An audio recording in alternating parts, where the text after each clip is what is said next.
দুটো জিনিস। এক নম্বর হচ্ছে সিস্টেম চেঞ্জ করতে হবে। সেই সিস্টেমের মধ্যে একটি বড় অংশ হচ্ছে শিক্ষা। যে শিক্ষা আমাদেরকে একটা নৈতিক চরিত্রবান মানুষ, আদর্শ মানুষ তৈরি করে দেবে। নয়তো এই জায়গায় যে লোকটাই যাক, সেই যে এই কাজটা করবে। অসৎ মানুষ সুযোগ পেলেই অসততা করবে। এই শতাব্দীর শুরুর দিকে বেশ কয়েক বছর টানা, আমার যতটুকু মনে পড়ে ভুল না হলে অন্তত 4 বছর বাংলাদেশ পৃথিবীতে দুর্নীতিতে প্রধান হয়েছিল, 1 নম্বর হয়েছিল, চ্যাম্পিয়ন হয়েছিল। এই গরিব একটা দেশ। বর্তমানে সেই দুর্নীতিতে বাংলাদেশ পৃথিবীতে 13তম দেশে আছে। গত মঙ্গলবার আমাদের দৈনিক প্রথম আলো পত্রিকাতে একটি নিউজ এসেছে, সেখানে একটি পরিসংখ্যান প্রকাশিত হয়েছে। আমি কয়েকটি পরিসংখ্যান আপনাদের সামনে তুলে ধরবো। পরিসংখ্যানটাই আমাদেরকে একটা কনক্লুশনের দিকে নিয়ে যাবে। 2010 থেকে 2024 সাল পর্যন্ত জলবায়ুর ক্ষয়ক্ষতি মোকাবেলায় বাংলাদেশ সরকারের ক্লাইমেট চেঞ্জ ট্রাস্ট বিসিসিটি এর অনুমোদিত মোট 891টা প্রকল্প। 891টা প্রকল্পে বাংলাদেশ সরকার মোট বরাদ্দ করেছিল 3,896 কোটি টাকা। কিন্তু পত্রিকার সংবাদ হচ্ছে এই 3,896 কোটি টাকা থেকে 2,112 কোটি টাকা অনিয়ম এবং দুর্নীতির মাধ্যমে অপচয় এবং আত্মসাৎ হয়েছে। অর্থাৎ মোট যে বরাদ্দ হয়েছে আমাদের টাকা, কিন্তু আমাদের টাকা, এই টাকার 54.18% মানুষের পকেটে চলে গেছে। ক্লাইমেট চেঞ্জ, আমরা ক্লাইমেট চেঞ্জ সম্পর্কে বুঝি, কিন্তু ক্লাইমেট চেঞ্জটা সাধারণ মানুষের হাতের আওতায় না। ক্লাইমেট চেঞ্জ একটা অনেক বড় বিষয়, যেটা সরকারি প্রকল্প ছাড়া করা যায় না। এটা অনেক বড় বিষয়। এই ফাঁকিটা দিয়ে আমাদের বাংলাদেশের মানুষ, কিন্তু বিদেশের মানুষ না, বাংলাদেশের মানুষ, বাংলাদেশের 54% টাকা, সরকারের টাকা নিয়ে চলে গেছে। এই মানুষগুলো শিক্ষিত মানুষ। আমরা শিক্ষা ব্যবস্থার প্রবলেম কোথায় খুঁজতে হলে আমাদের এই পরিসংখ্যানগুলোকে দেখতে হবে। আর এটা হচ্ছে বাংলাদেশের অসংখ্য প্রকল্পের মধ্যে একটা ছোট একটা বিষয় আমি বললাম। প্রত্যেকটা জায়গায় আপনারা নক করবেন, সেই জায়গায় একই দৃশ্য। কেমন? লন্ডন ভিত্তিক ফিনান্সিয়াল টাইমস, একটা বড় পত্রিকা ফিনান্সিয়াল টাইমস, এই পত্রিকাতে বাংলাদেশের যে অর্থ পাচার নিয়ে প্রসঙ্গ এসেছে, সেখানে আমাদের বিগত যে সরকার শেখ হাসিনার 15 বছরের একটা পরিসংখ্যান এসেছে। সেখানে বলা হয়েছে যে এই টাইমে $234 বিলিয়ন, অর্থাৎ বাংলাদেশের টাকায় যদি কনভার্ট করি 28,54,800 কোটি টাকা লুট হয়েছে, যেটা গড়ে প্রত্যেক বছরে $16 বিলিয়ন করে পড়েছে চোর। এই শিক্ষিত মানুষগুলোদের, শিক্ষিত মানুষ, কিন্তু আমরা এখানে এই শিক্ষা ব্যবস্থারই সবাই ফসল। তারা প্রতি বছর এই দরিদ্র দেশের, হতদরিদ্র দেশের মানুষের, যাদের পেঁয়াজের দাম 10 টাকা বাড়লে যাদের চিন্তা করতে হয় যে পেঁয়াজ না খেয়ে থাকবো, সেই দেশের $16 বিলিয়ন পাচার করে দিয়েছে প্রতি বছরে। বিকল্প বাজেট প্রস্তাব দিয়েছেন বাংলাদেশ ইস্কাটনে আয়োজিত একটি প্রোগ্রামে। সেখানে বিকল্প বাজেট প্রস্তাবে সমিতির সাধারণ সম্পাদক মোহাম্মদ আইনুল ইসলাম তিনি একটি পরিসংখ্যান দিয়েছেন বাংলাদেশের স্বাধীনতার পর থেকে বর্তমান পর্যন্ত। একটি চমৎকার একটি পরিসংখ্যান। 72-73 অর্থ বছর থেকে 22-23 অর্থ বছর, এই যে 50 বছর, এই 50 বছরে বাংলাদেশ থেকে মোট অর্থ পাচার হয়েছে, আমাদের মানে নাম্বারটা ইমাজিন করা যায় না, 11,92,815 কোটি টাকা। আর একই সময় এই টাইমে দেশে অপ্রদর্শিত অর্থাৎ কালো টাকার পরিমাণ কত? 1,32,93,500 কোটি টাকা। এ হচ্ছে কালো টাকা। আমি বেশ কয়েকটা পরিসংখ্যান উল্লেখ করলাম। এই পরিসংখ্যানগুলো আমাদেরকে বুঝতে হেল্প করবে যে আমাদের শিক্ষা ব্যবস্থা আমাদেরকে কোথায় নিচ্ছে। এবং আমরা দেখেছি যে এই শতাব্দীর শুরুর দিকে বেশ কয়েক বছর টানা, আমার যতটুকু মনে পড়ে ভুল না হলে অন্তত 4 বছর বাংলাদেশ পৃথিবীতে দুর্নীতিতে প্রধান হয়েছিল, 1 নম্বর হয়েছিল, চ্যাম্পিয়ন হয়েছিল। এই গরিব একটা দেশ। বর্তমানে সেই দুর্নীতিতে বাংলাদেশ পৃথিবীতে 13তম দেশে আছে। আমার এই কথার সামারিটা কি? সামারিটা হচ্ছে যে যদি আমরা একটা দেশে একটা টেকসই একটা সুশাসন আমরা প্রতিষ্ঠা করতে চাই, তাহলে আমাদেরকে অবশ্যই কিছু মানুষ তৈরি করতে হবে যাদের নৈতিকতা আছে।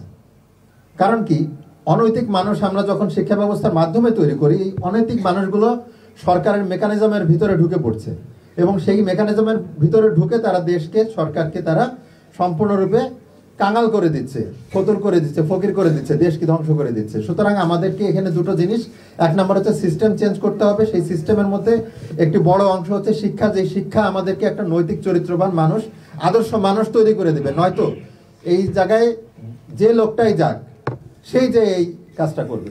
অসৎ মানুষ সুযোগ পেলেই অসততা করবে।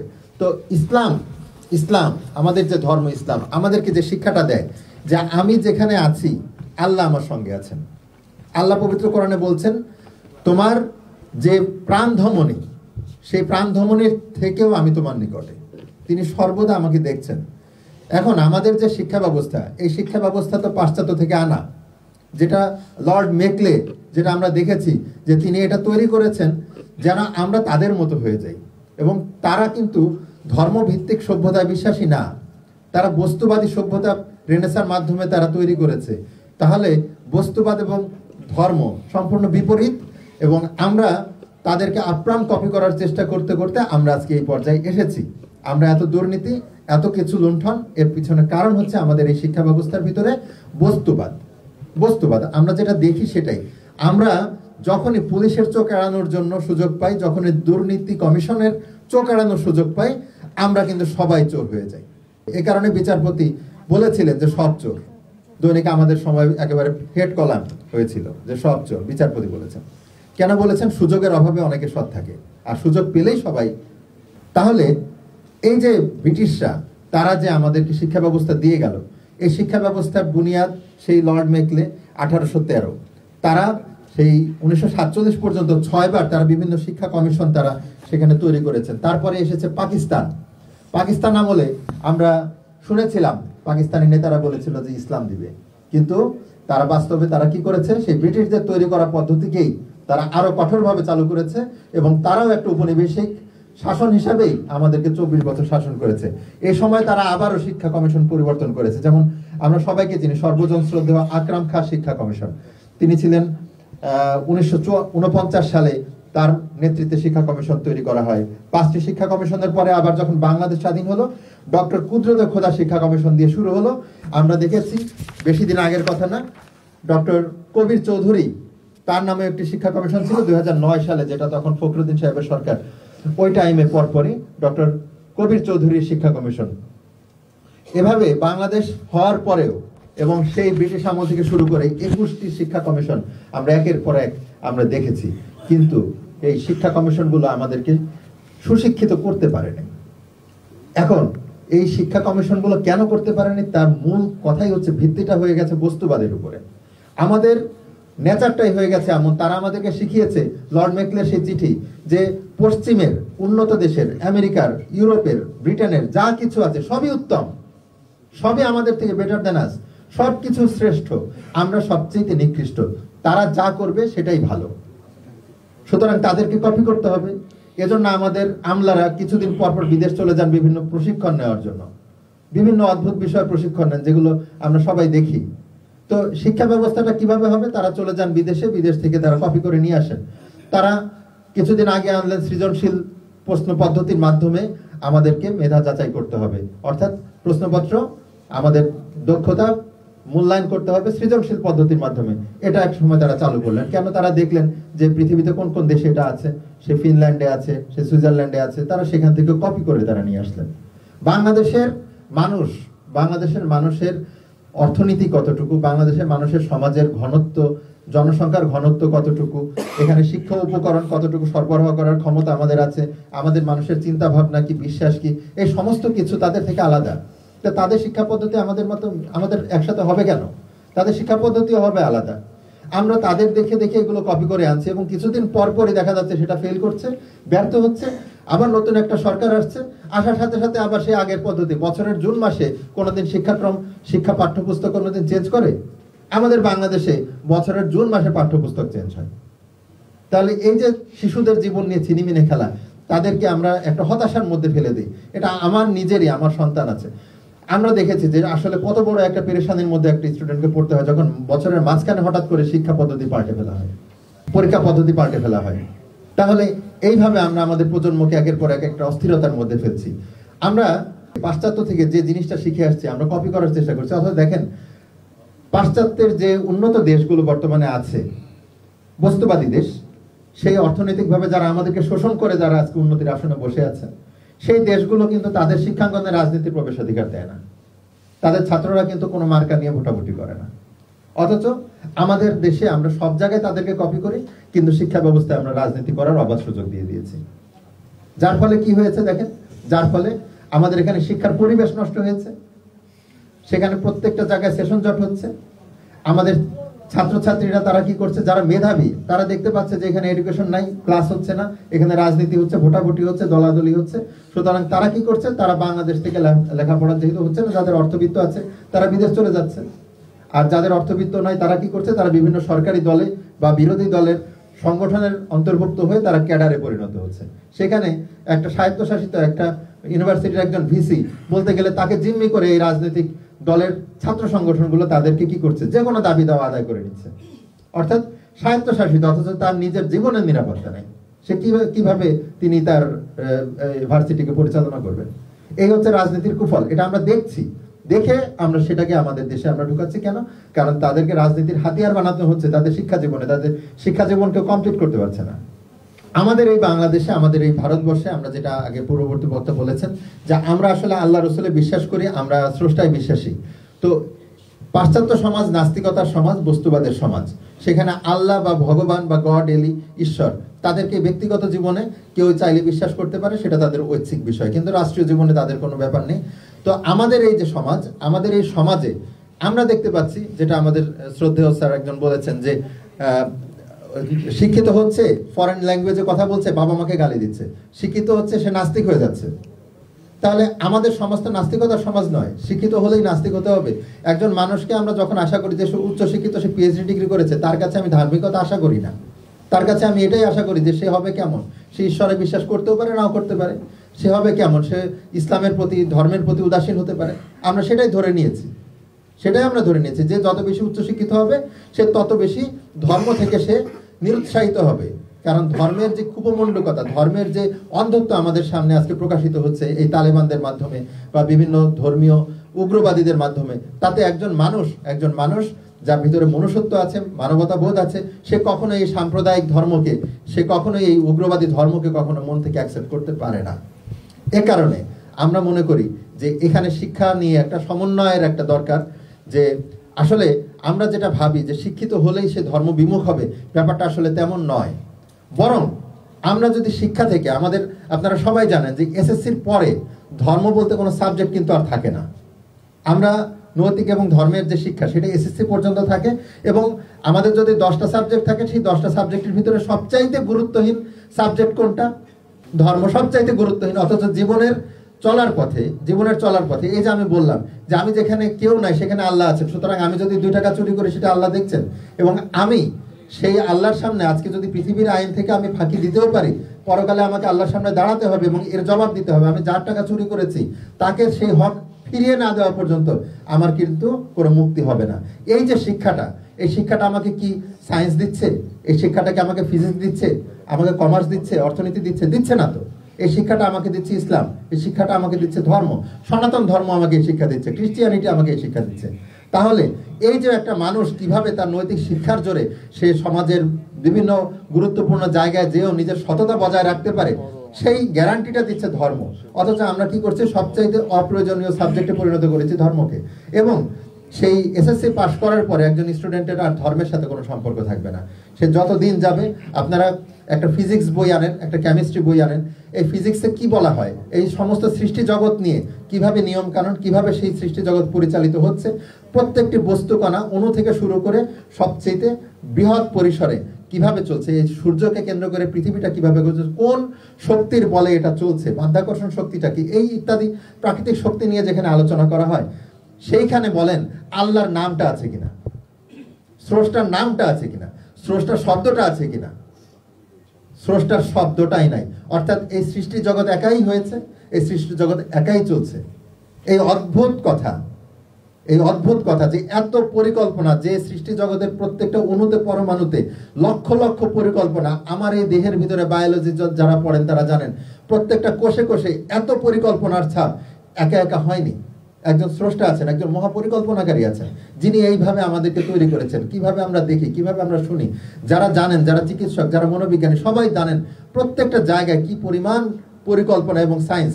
এটা কে তৈরি করেছে? একা একা হয়েছে? একা একা হয়?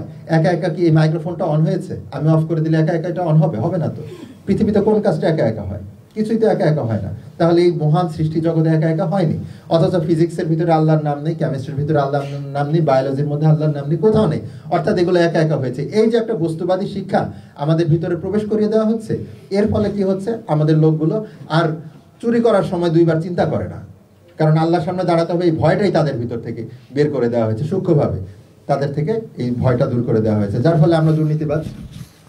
কিভাবে এই শিক্ষা ব্যবস্থাকে পাল্টে একটি ভারসাম্য, অর্থাৎ দেহ এবং আত্মা, মানুষের দুটোই আছে, বাস্তব এবং আধ্যাত্মিক জগৎ, মানুষের দুটোই আছে, এই দুটোর মধ্যে ভারসাম্য কিভাবে আসতে পারে? তা আমরা একটা মডেল স্কুল আমরা করেছি জাতির সামনে দেখানোর জন্য যে এটা আমাদের শুধু তাত্ত্বিক বিষয় না, যেটা বাস্তবতা, সেটা আমরা এখানে সেই মডেল স্কুলের শিক্ষক আমাদের এখানে উপস্থিত আছেন রাশেদুল হাসান স্যার। তিনিও তার স্কুলটা তিনি কিভাবে পরিচালনা করছেন সেই অভিজ্ঞতা তিনি আমাদের সামনে ইনশাআল্লাহ বলবেন, আমরা শুনবো। তো আমাদের যে প্রস্তাবনা, আমাদের ঢাকা মহানগরীর আমির তিনি বলেছেন, তো সেই প্রস্তাবনাগুলো আমি আর রিপিট করছি না। এখানে একটি কথা তিনি উচ্চ রেখেছেন, সেটা আমি বলি। সেটা হচ্ছে যে আমাদের ছাত্র সমাজ, আমাদের শিক্ষিত শ্রেণী, আপনারা জানেন যে দেশের যখন কোনো একটা বিশেষ দুর্যোগ অবস্থা আসে, দেশের যখন সার্বভৌমত্ব ঝুঁকির মধ্যে পড়ে, তখন দেশের সমস্ত মানুষকেই কিন্তু সিভিলিয়ান থাকলে চলে না, তখন তাদেরকে কিন্তু যোদ্ধা হতে হয়। এবং আমাদের দেশে যে পরিমাণ অন্যায় অবিচার চলছে, আপনারা জানেন যে কারোর কোনো নিরাপত্তা নাই। আমাদের দেশ একটা ভূ রাজনৈতিকভাবে একটা মহা কঠিন একটা জটিল সময় পার করছে এবং চারদিক থেকে ষড়যন্ত্র। আমরা যদি আপনাদের সামনে ডিটেল করার প্রয়োজন নেই, আমেরিকা বাংলাদেশের উপরে দখলদারিত্ব চালানোর জন্য, এখানে স্থায়ী আসন গাড়ার জন্য সেন্ট মার্টিন এবং আমাদের যে পার্বত্য অঞ্চলের উপরে তারা তাদের একটা স্থায়ী একটা হস্তক্ষেপ তারা করতে চাচ্ছে, যেটা আমরা গত 1 বছর ধরে শুনে আসছি এবং আরো দীর্ঘদিন থেকে আমরা জানি। তো সেটা যেরকম আছে, আমেরিকা চাচ্ছে বিশ্বের এই যে একটা অংশ, তাদের মধ্যপ্রাচ্য তারা অলরেডি ধ্বংস করেছে, সেখানে আর ধ্বংস করার কিছু বাকি নাই। এখন তারা কোথায় ধ্বংস করতে পারে, তারা এবার আমাদের এদিকে তারা হাত বাড়িয়েছে। তারা আমাদের এই বঙ্গোপসাগরের অভ্যন্তরে যে খনিজ সম্পদ আছে সেটার জন্য তারা হাত বাড়িয়েছে।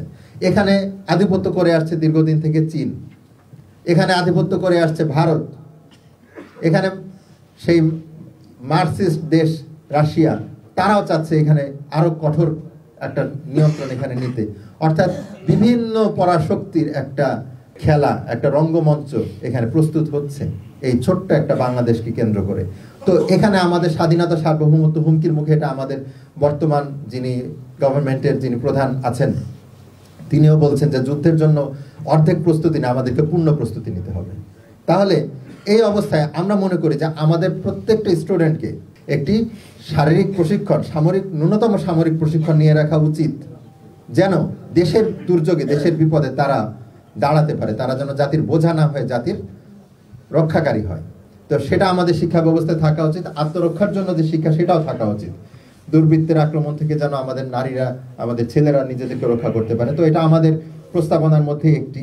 আমি আরেকটি পরিসংখ্যান উল্লেখ করতে চাই, সেটা হচ্ছে যে আমাদের উচ্চশিক্ষা, সবচাইতে বেশি উচ্চশিক্ষায় পার্সেন্টেজ সবচেয়ে বেশি হচ্ছে আয়ারল্যান্ডে। সেখানে প্রায় 54% মানুষ তারা স্নাতকোত্তর ডিগ্রি তাদের আছে। এরপরে আরো অনেকগুলো দেশ আছে, আমি ডিটেল করছি না। কিন্তু ইসরায়েলের মতো একটি দেশ, যে দেশটি গত 1 বছরে 1 লক্ষ মানুষ তারা হত্যা করেছে গাজায়, এই দেশটিরও উচ্চশিক্ষার হার 37%। সেই দিক থেকে আমরা যদি বাংলাদেশের দিকে তাকাই, বাংলাদেশের উচ্চশিক্ষার এডুকেশন নেওয়ার মতো সামর্থ্য বাংলাদেশের খুব কম ছাত্রদেরই থাকে, কারণ শিক্ষা ব্যবস্থা এখন পূর্ণ। এই এসএসসি এইচএসসির পরে, হায়ার সেকেন্ডারির পরে যে টার্সিয়ারি লেভেল, অর্থাৎ অনার্স লেভেল, মাস্টার্স লেভেল, এই লেভেলে আমাদের ছাত্রছাত্রীরা যেতে পারছেন মাত্র 23%। এবং বাংলাদেশের যে প্রাথমিক শিক্ষার যে পরিসংখ্যান, সেই পরিসংখ্যান অনুযায়ী আমরা জানি যে বাংলাদেশের 22% মানুষ এখনো লিখতে পড়তে পারে না, যাদের বয়স হাতের বেশি। তো আমাদের এই যে আমাদের প্রস্তাবনা হচ্ছে শিক্ষা মৌলিক অধিকার, এটা সবার মানুষের, 100% মানুষের এই শিক্ষা থাকতে হবে। কিন্তু উচ্চশিক্ষিত যারা হচ্ছেন, আমাদের যারা উচ্চশিক্ষিত হচ্ছেন, তারা বাংলাদেশে কিন্তু কর্মসংস্থানটা পাচ্ছেন না। যার ফলে কি হচ্ছে, কর্মসংস্থানের অভাবে তারা উচ্চশিক্ষা নিয়ে তারা চলে যাচ্ছেন বিদেশে। বিদেশে চলে যাচ্ছেন, আমাদের দেশের মেধা বিদেশে পাচার হচ্ছে, এটাকে আমরা বলি ব্রেন ড্রেন। বিদেশে যখন আমাদের মেধা চলে যাচ্ছে, আমাদের দেশ কিন্তু আর উন্নতি করতে পারছে না। আমাদের মেধাগুলো নিয়ে বিদেশ কিন্তু আরো উত্তরোত্তর উন্নতি করছে। আপনারা যদি দেখেন, গুগলে বেশিরভাগ লোক কাজ করে ইন্ডিয়ার লোক, নাসাতে প্রচুর মানুষ কাজ করে যারা ইন্ডিয়ার, অর্থাৎ এই ইন্ডিয়ান সাবকন্টিনেন্ট। তো বাংলাদেশের অবস্থা আরো সঙ্গীন, তাই বাংলাদেশের ছাত্ররা রাজনীতি করতে পারছে, কিন্তু ওই ধরনের বড় বড় প্রতিষ্ঠানগুলোতে আমাদের লোকেরা খুবই কমই চান্স পাচ্ছে। কিন্তু তারা বিভিন্ন জায়গায় চলে যাচ্ছে এবং সেখানে সেটেল হচ্ছে। বিদেশে সেটেল হওয়াটাই আমাদের কাছে মনে হচ্ছে যে এটাই হচ্ছে একটা সবচেয়ে বড় সফলতা। কিন্তু এই যে মানুষগুলো বিদেশে যাচ্ছে, তারা কিন্তু বাংলাদেশের কোনো কাজে আসছে না।